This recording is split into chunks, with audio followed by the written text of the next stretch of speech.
This is a magnetic pickup tool, and this is the steering column of my Corvair, and it is almost 10 o'clock at night. And when you saw me pull out of the warehouse, my friend asked me why there's a sign that says warehouse, because this is where they used to house the wares. When I pulled out of the warehouse, you noticed that my right stoplight wasn't working. Well, I knew it wasn't working. The sockets are junk on these Corvairs, but that wasn't the problem. The problem was right there.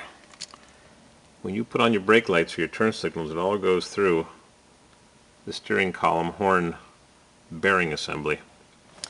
And these little gizmos right here, my cell phone focuses a lot better. So these little gizmos right here control a lot more than you think. Little brass contacts. They're so flimsy and they got to be bent precisely. I got it on macro, it's still not focusing very well. In any case, I've been playing around with these things. I played with them last year, didn't get anywhere. My right turn signal wouldn't work unless I bared down on the lever, which is going to bust things. There's a little tab right there, and that tab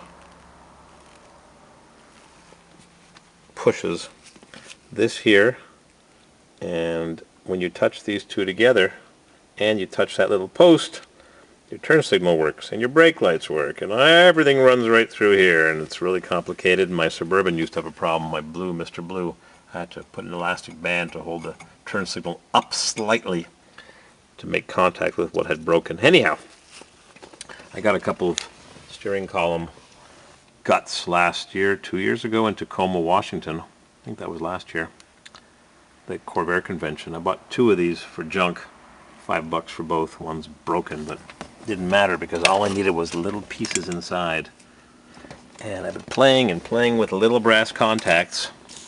You remove them and you put them back into place, and playing, and I couldn't get the right turn signal to work.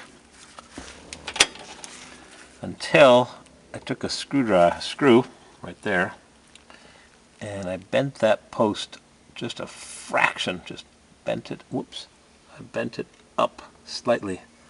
So when you turn the turn signal on, oh, I disconnected the battery. Oh, this has been painstaking work. I'm wearing my glasses because I can't see as well as I used to, because age is a nasty thing. They say it takes a lot more courage to live than to die. So now, nice factory sound. When you lift the turn signal, it drops this that way, and the little plastic button here looks like a little surfboard or a skateboard, Mr. Spike Punk board. That little thing there, right there, that pushes on this, and it makes the bottom contact touch the middle contact, which touches the lower peg. And then you get a turn signal. So I had the right one working, and that one didn't work at the beginning when I bought this car a couple of years ago. But I got that one working by changing one of these little gizmos. But just by bending that peg up just a fraction, I just gave it a little and now put this little piece back in, and you gotta wiggle the steering column. It's got a little locking thing. You drop the outer part down, you pull up the center part, you gotta jiggle those wires, and it's a little tricky. And then last year I was putting it together and one of those screw heads busted off. Just what I needed. And that screw, there's the screw. I have to drill the head off of it. And it wasn't too hard, it's nice soft metal. And somewhere here, there's the screw head. I had to drill the screw off. Luckily I had spare parts. Mrs. CW always asked, what do you need so many parts for? There's a right turn. There's a left turn. Let's see if I've got turn signal working, because I've had trouble with these sockets, and they aren't the easiest to get to because they're kind of buried behind the cocktail shaker. I'll show you where it is. Not impossible to get to, but not fun. It's right over, yeah, right, see? Right there. Cocktail shaker in the convertible to get rid of a harmonic. So now I've got a left turn signal. Click, click. Cool. Cool beans. And a right turn signal with a nice factory sound.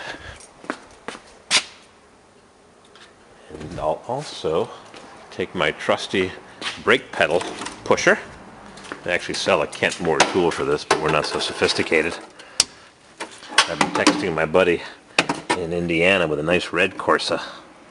Just lay the shovel on top of that brake pedal. And let's see if I have both brake lights working. Wouldn't that be nice? Look at that. One brake light, two brake lights. Oh man. Put the parking lights on. Yep. They're on. And my right turn signal. Click! Oh joy. 1965 turn signal. I was thinking of switching to LEDs that Mr. Napa Corvair makes. He drills the socket and he puts a whole bunch of LEDs around the circumference in the back, of course. I think an improvement I'm going to make to this Corvair is I'm going to get LED bulbs that actually replace this bumper bolt. Would you believe it? They have an LED that goes in the bumper bolt. And that way I don't have to drill a hole here, because the 68s and 9s didn't just have a rectangular hole in the fender, but it was also depressed, slightly indented. So I'm going to get little turn signals to put in there. And I've got all my -25 headlights on, and one Lucas flamethrower, which are worth a lot of money. I just looked on the computer, and they sell for crazy money, Lucas flamethrowers. Oh man, this retro craze. So put my brake pedal pusher there, got my snowblower ready to be serviced, which I never did last year. Wonderful. Everything is working. Even my tower clamp. That's an original tower clamp, not a reproduction. Original. Alright, got my regulator elastic banded in place. And I can turn the headlights off. Turn that off. Turn that off. Spray a little bit of silicone on it. Disconnect my battery because I have a drain and it doesn't show up when I use my test meter, but whatever, I'll deal with it another time. Just keep a spare battery handy, all charged up. Alright, see if I can put this mess back together and get the horn and everything working without forgetting any parts. And I've got a mosquito. Did I get him? No. He's going to get me. At least it's not a tick. Tick, tick, tick. Don't get bitten or screwed by a tick with a unicorn. They drill it into you counterclockwise. Nasty. Real nasty. Watch out for ticks.